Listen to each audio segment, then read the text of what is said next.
Hi, Pamela. Good morning. Good morning, Maria. How are you? Lovely day in California there, Yeah, isn't it? it absolutely is. It's gorgeous. I'm sitting out on the patio and enjoying life talking to you.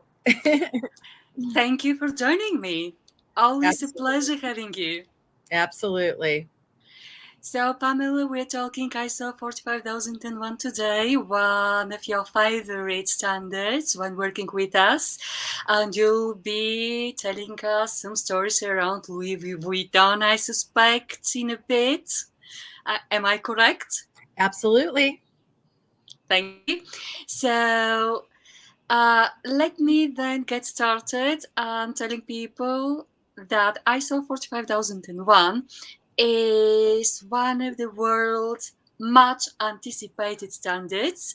Why? Basically, because it's the very first truly international standard on health and safety in the workplace. So, health and safety are the number one concern of most businesses, yet still deaths and injury occur. And this standard, published 3 years ago, nearly four already, sets the minimum standard of practice to protect employees worldwide. So, some interesting facts around health and safety.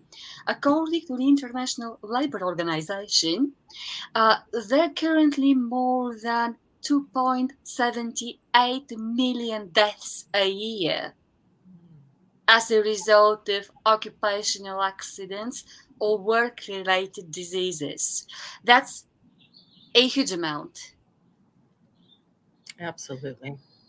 In addition to 374 million non fatal injuries and illnesses. Wow. So, as you can imagine, aside from the enormous impact on families and communities, the cost to business and economies is quite significant. So, the same international organization, the International Labour Organization, has estimated, and this is good news, that nearly 99% of those can be actually prevented. And ISO 45001 has been designed to help organizations achieve that target. So, explaining this, let's get through. As we say, this is the first truly international standard on occupational health and safety, although you're familiar with the OSHA's 18001. 45001 is based on OSHA's, but OSHA's was a British standard. It was quite well designed, worldwide appreciated and used, still a national standard.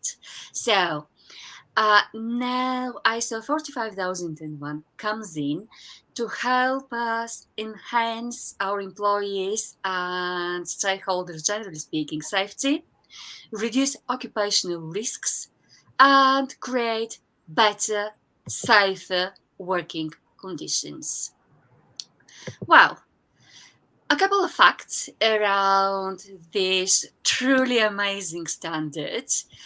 Aside from being the first international standard on occupational health and safety, and having been developed based on OSHA's 18001, it was developed thanks to the efforts of 70 countries. So the ISOs, as an organization, the International Organization for Standardization, has 166 members. Nearly half of those members participated actively when the 45001 was designed. It provides a clear framework and sets the minimum standard requirements for safety, and is the best set of good practice worldwide. This is why, Pamela, is so keen on offering the standard to her customers, aren't you, Pamela? Absolutely. It happens to be very important to be able to have these clauses in place with implementation of 45,001 for occupational health and safety in a work environment, especially manufacturing. And I am able to say I brought Louis Vuitton on board to IMSM. We have certified 2 locations so far for 45,001. The third one is coming on board this month. And I can tell you that they are, by having this in place, and you know what they make. In fact, the facilities that I've personally been in actually make their purses, and they manufacture thousands per day, and their environment is so clean and so safe. Like I say, you can eat off the floors in their manufacturing plants where they're literally manufacturing. You will not find one piece of leather on the ground at all. And they found that by implementing 45,001 into their business and into their manufacturing process, absolutely less likely for an employee to trip and fall because a scrap of leather was left on the ground. So it makes an incredible and exceptional difference in manufacturing and safety, let alone the benefits, Maria, which you and I have talked about as well, is with OSHA and workers' comp. Workers' compensation insurance, an employer can actually experience less costly insurance premiums if they have ISO 45,001 in place, and then also 14,001 for environmental safety systems in place as well, but especially 45,001. And with OSHA, my clients have experienced less fines, less costly fines. So as opposed to somebody that is not ISO 45,001 certified, uh, they will get a very large fine for something versus one of our ISO certified 45,001 clients. They'll only see a fine of 1/3 of what a non-certified, non-ISO certified employer and manufacturer would. It's also very important to highlight how important it is to their image.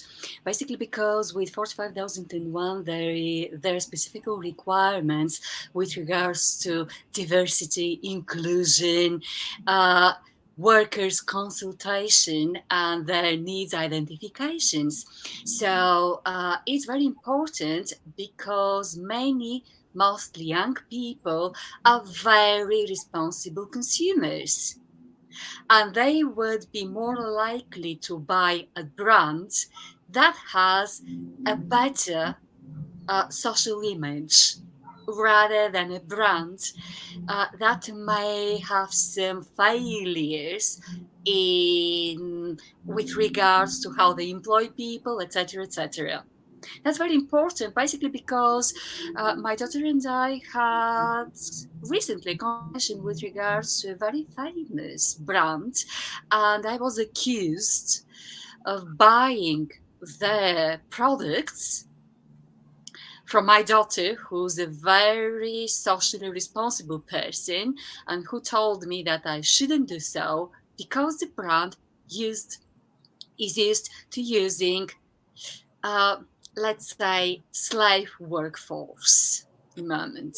That's that's not good. You need Not good. to, yeah, to actually uh, be trustworthy with your customers. And how does it work in terms of ISO management system? So it's quite simple.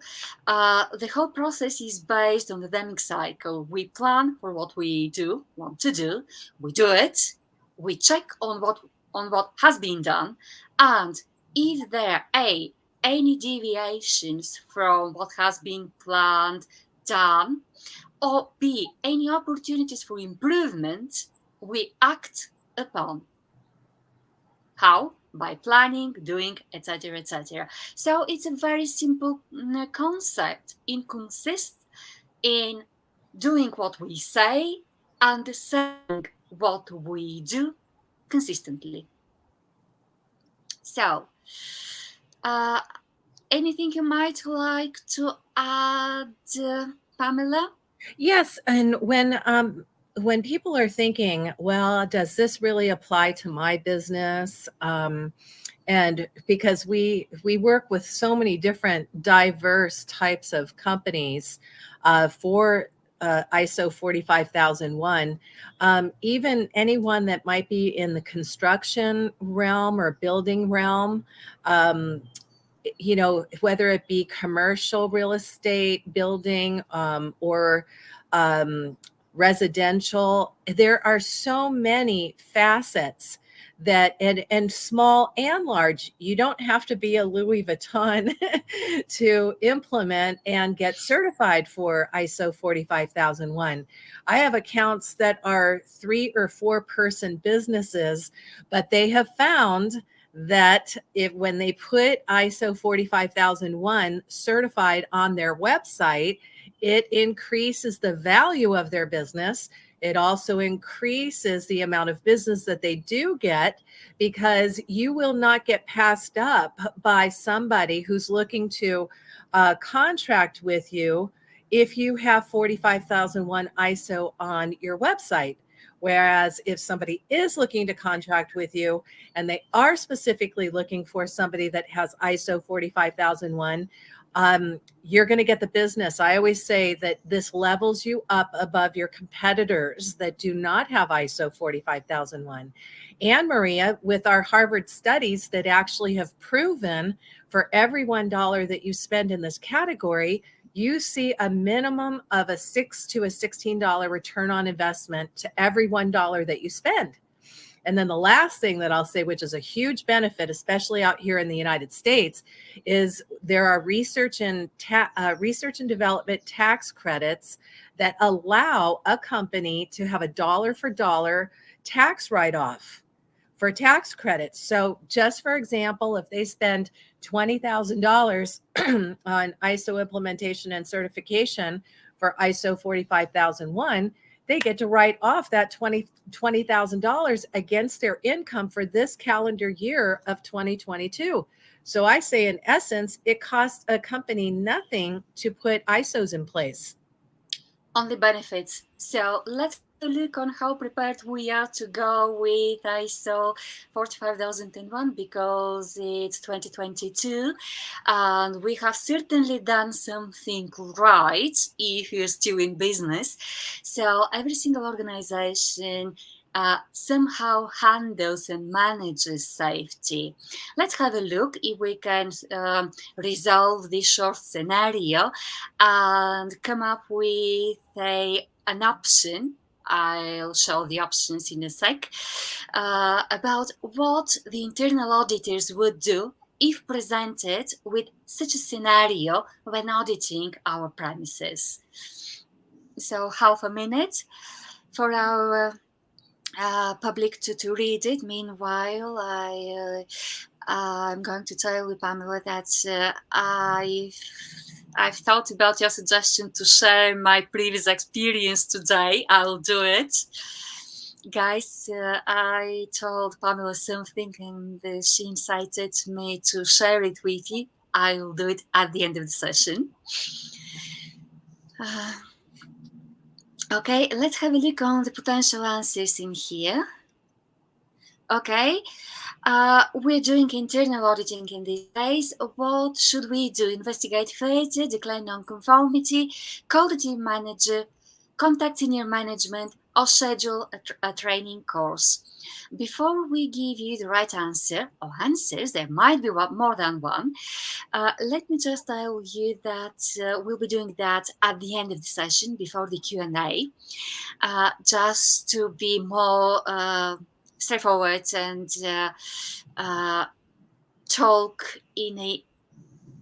talk you through some more details that may help you resolve those cases. So, what's new in ISO 45001? Well, it's an ISO standard, which means that it focuses on the organizational environment altogether rather than only on our internal issues. It's process based, not procedure based, which is good. It is dynamic in all clauses, allowing us to find any potential failures, not with a static checklist, but by thinking, by using our analytical skills, observational skills, and communication skills. And it also considers both risks and opportunities because sometimes risks entail some good opportunities, and sometimes, unfortunately, opportunities may condition substantial risks to our businesses. So, this is about what is new. How do we get started? So, we analyze our organizational context. What does it mean?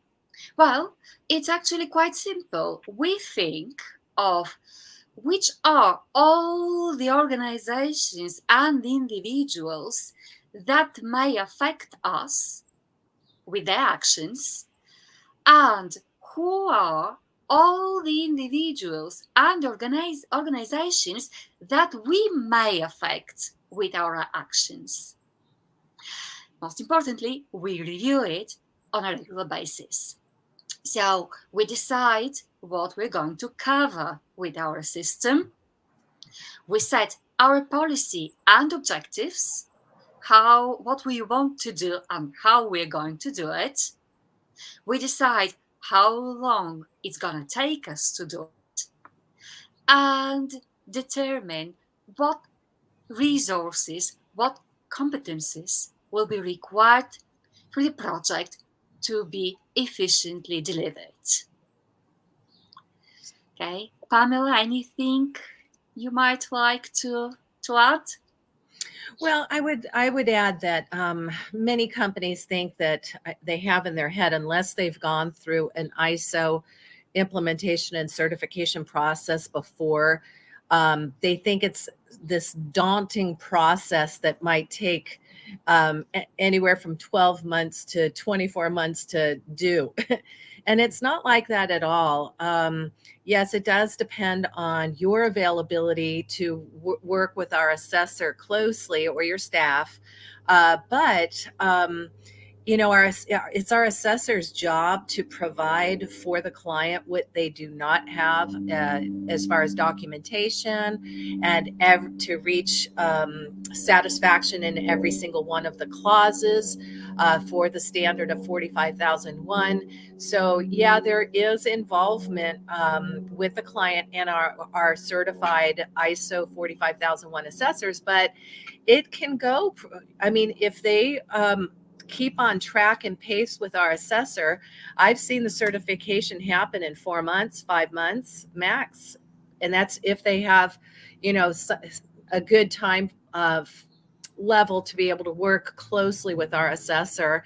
And even if not, if they had some things in place where they had standard operating procedures, SOPs in place that were already good, it takes less time. Indeed. So here we have another scenario. Let's allow our public to read through, and we'll be revealing the correct answers at the end. I'll show the options in a sec as well.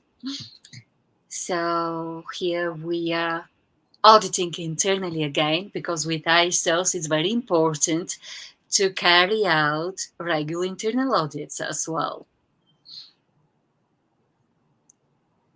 Okay. Let's have a look at the potential answers. Pretty much the same.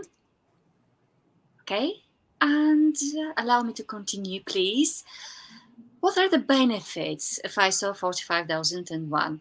Actually, there are as many benefits as companies, but Pamela has already explained several very important benefits, such as financial benefits from implementing ISO, reduce cost of insurance premiums, reduce absenteeism, reduced injuries, etc., etc. That has a very tangible financial equivalent, doesn't it? Absolutely. And for me, from a business and marketing perspective, there is a very important benefit, which is uh, the ISO actually certification.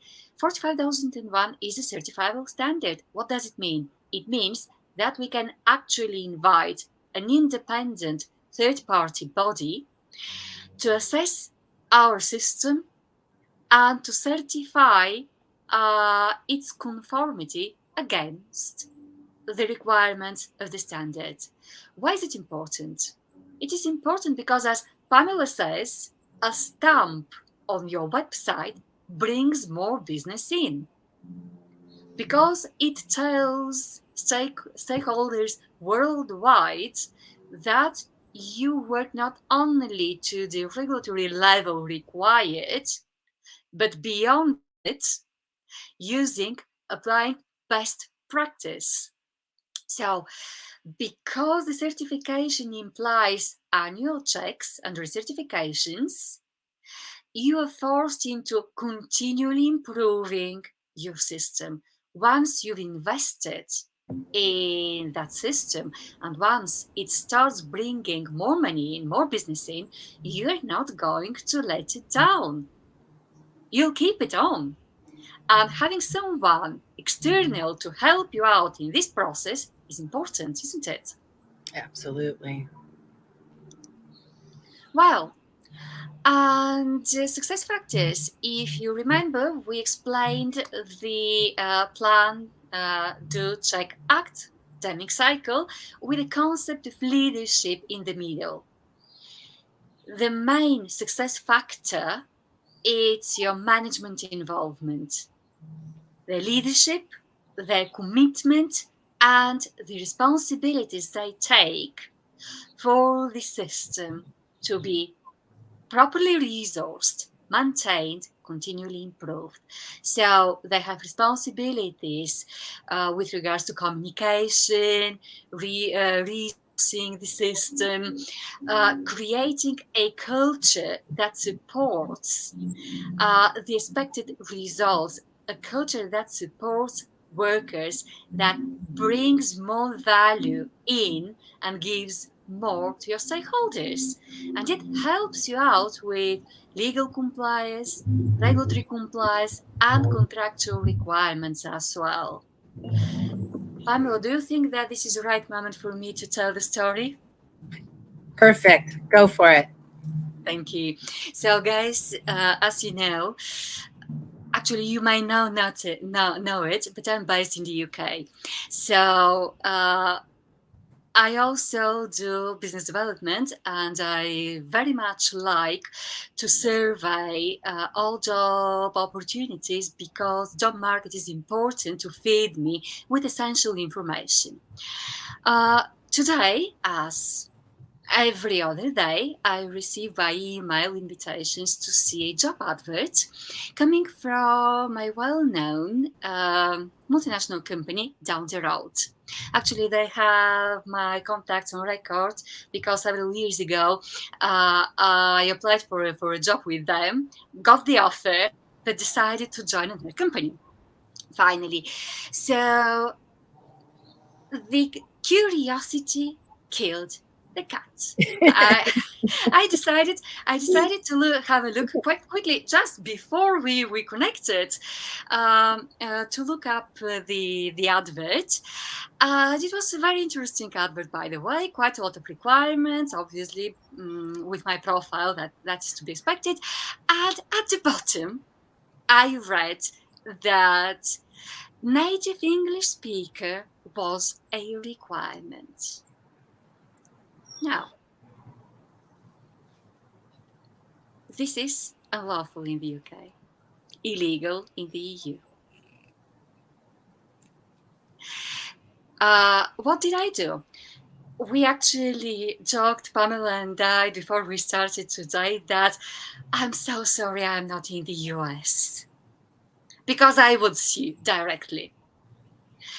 I got on the website, opened their chat box, thanked the team for inviting me to see the advert, and actually expressed my surprise, asking them what they actually wanted me to do, why they were sending such a offensive content, which is offensive in the UK, by the way. That's truly not recommendable to do.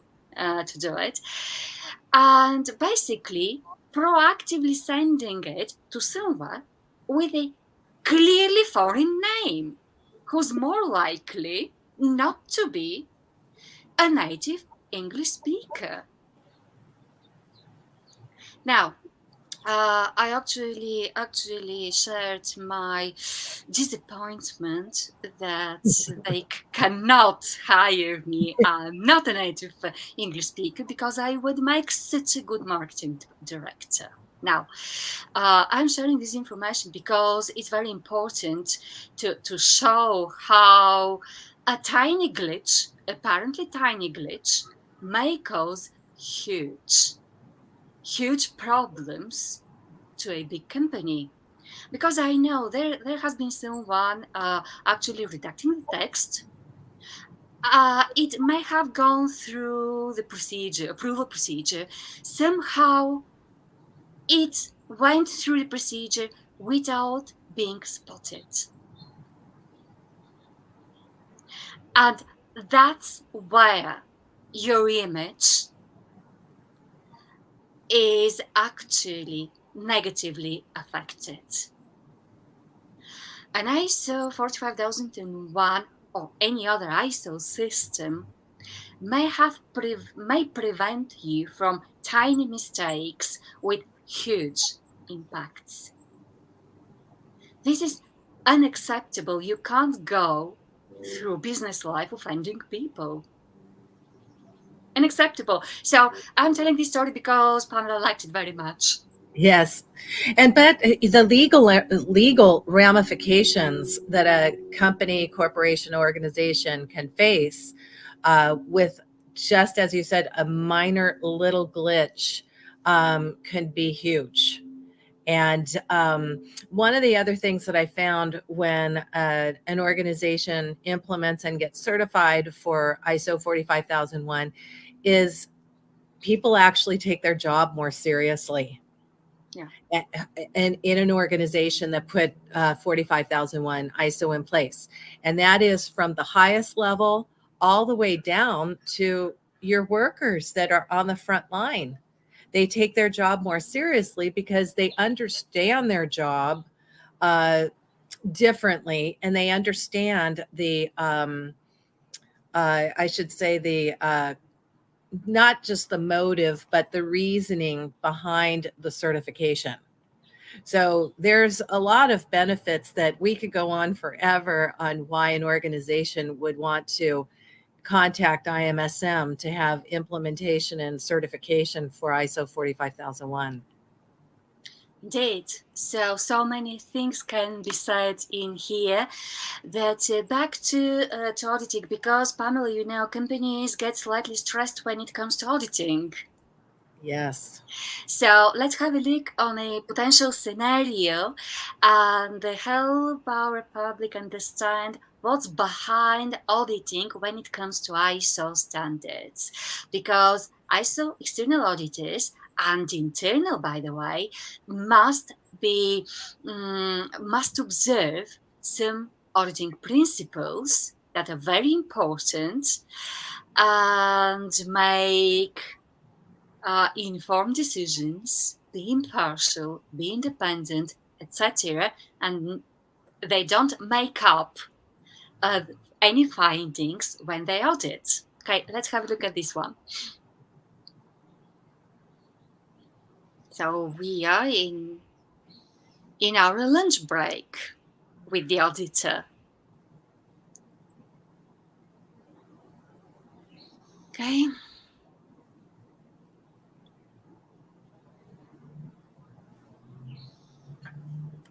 can hear birds over there singing around. So it's so lovely.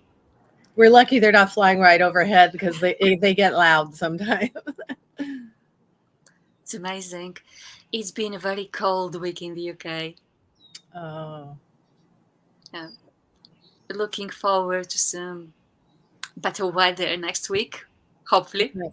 Yes, good. Okay, let's have a look on the potential answers. Well, nothing. The observation happened in the break. Nothing. It all looks good. We'll investigate further. We'll contact senior management, or we are going with a non-conformity. Which one? In a second. Well, I'm carrying gonna on. have to I'm gonna have to head out right now, but I appreciate you Okay. having me on with you, Maria. It's always a pleasure, and look forward to companies and organizations contacting IMSM for ISO 45001 certification. Brilliant. Thank you, Pamela. Thank you for joining half an hour. So, talk to you next week. Okay, bye now. Bye. Pamela has an important call with a customer, so she excused herself previously. We are about actually to finish. So reasons to audit as many as organizations, and raising our image is among them. Audit principles, as I've said, when we audit internally or we are being audited externally, auditors should observe the seven audit principles: integrity, impartiality, fair presentation, due professional care, confidentiality, independence, evidence, and risk-based approaches as well. So we don't tell people what to do. We don't accept people telling us how to conduct our audit. We're there to observe, to make notes, to talk to people, to establish, to see if uh, what they do, what they say, and if they say what they do. If both match, it's all good. If they don't, we find why not. Brilliant. So, 5 steps in working with 45001. Step 1, hazard identification. Then we identify who may be harmed and how. Step 3, risk assessment. It's very important. Risk assessment is the soul, the very soul of the standard. We document our findings and we assess, we review what we found, and think about potential new actions to be planned if necessary. What do we when we plan on actions to address risks and opportunities? Well, with regards to risk assessment, please be aware that we need to check both routine and non-routine activities situations. We should take into account human factor, staff, stakeholders, ourselves, changes in hazards, very important, new hazards as well, and changes, potential changes in our organizational knowledge and information about hazards. Brilliant. So, thank you for listening. Now I'll be answering your questions, if any, and walking you through the right answers on our scenarios. First, internal audit scenarios. It was about, oh, sorry, I've got it in Spanish in here. I don't know how. Let me bring it up in English. As I say, I'm not a native English speaker. This is why maybe I forgot it in here. So it was about the kitchen stuff and the purple, light purple liquid. What do you think we should do in here? Investigate further, declare non-conformity. Because why am I focusing on options A and B? Because after we've been discussing the 7 principles of auditing, we should have discarded option C, D, and D. So, as auditors, internal or external, we can't be partial. We cannot make any decisions on what is needed to be done. The organizations know better. So, uh, what the options would be in this case? Investigate further or declare nonconformity?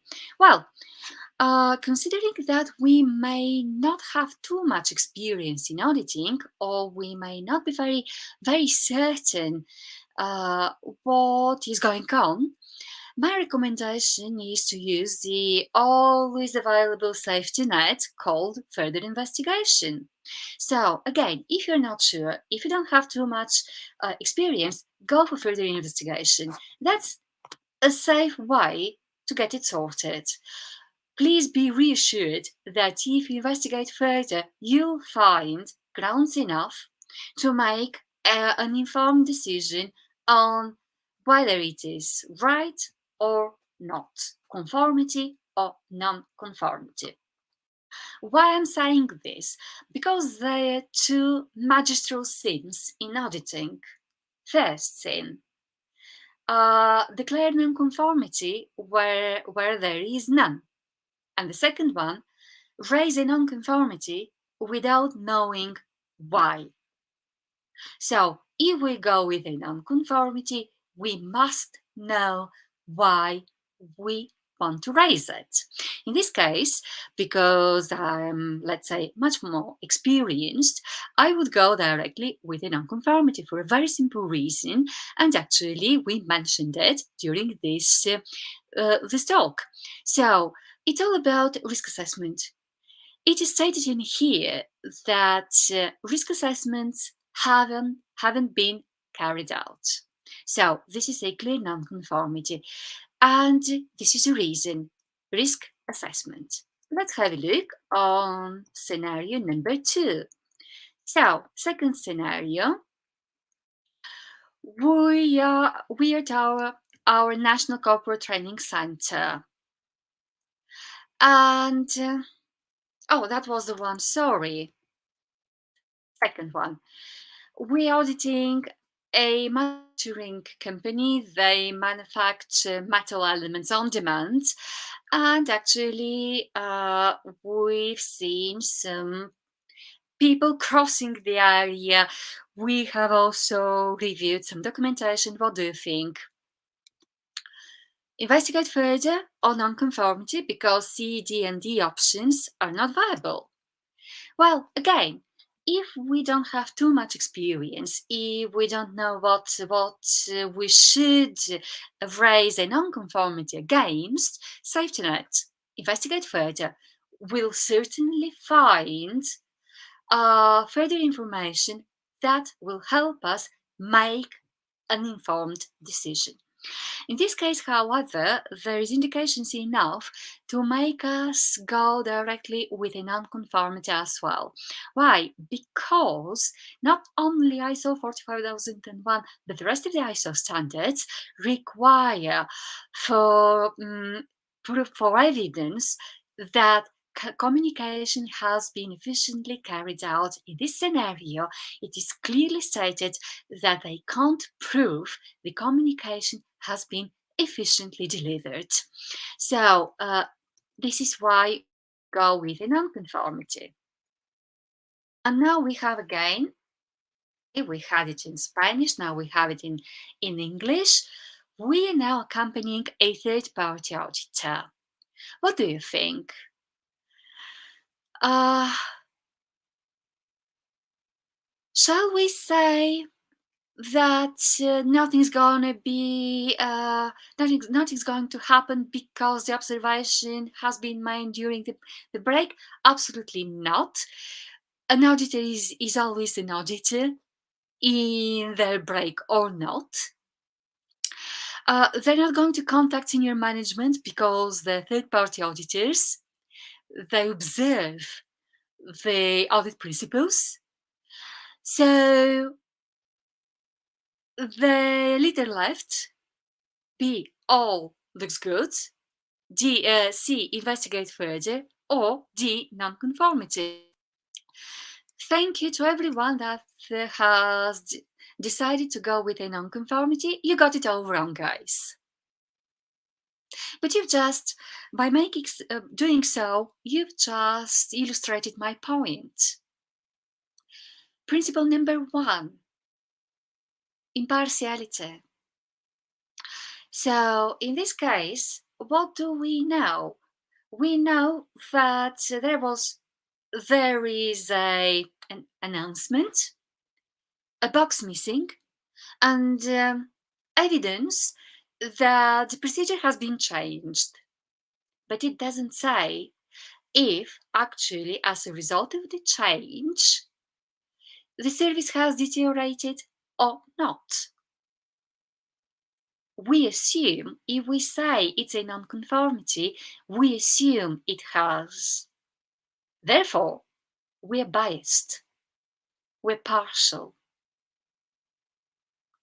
I hope I've made my point. In this case, I would go with further investigation. Why? Basically because, as I say, we don't know what used to happen before the box was removed and after. We don't know when the box was removed. For starters, it might have been removed in the morning, and the whole process might be still ongoing. We need to investigate further. We need to to know why what we see has happened. What would I do? I would actually compare the number of complaints before, the number of complaints after. I would go around and see if there are other options to file complaints. I would talk to people. That's what I would do. Definitely not filing a nonconformity, not raising a nonconformity with that little information. So, thank you again for being with us today. I'm not sure if there have been any questions. Caroline, do we have any questions? No questions today, Maria.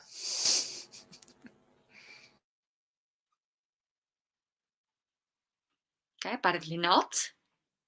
So, Caroline, can you please take over now?